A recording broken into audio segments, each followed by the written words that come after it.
નમસ્કાર. વંદે માતરમ. હું ડૉક્ટર દર્શિતા શાહ, ધારાસભ્ય રાજકોટ પશ્ચિમ.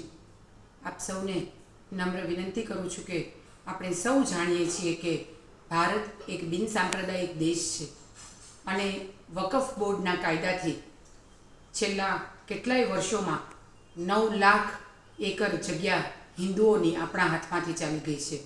હિન્દુઓ પોતાના તહેવાર શાંતિથી ઉજવી નથી શકતા અને દરેક ભારતીયના નાગરિકના બંધારણીય હક માટે થઈને જોઈન્ટ પાર્લામેન્ટ કમિટી દ્વારા વકફ એમેન્ડમેન્ટ બિલ રજૂ કરવામાં આવ્યું છે.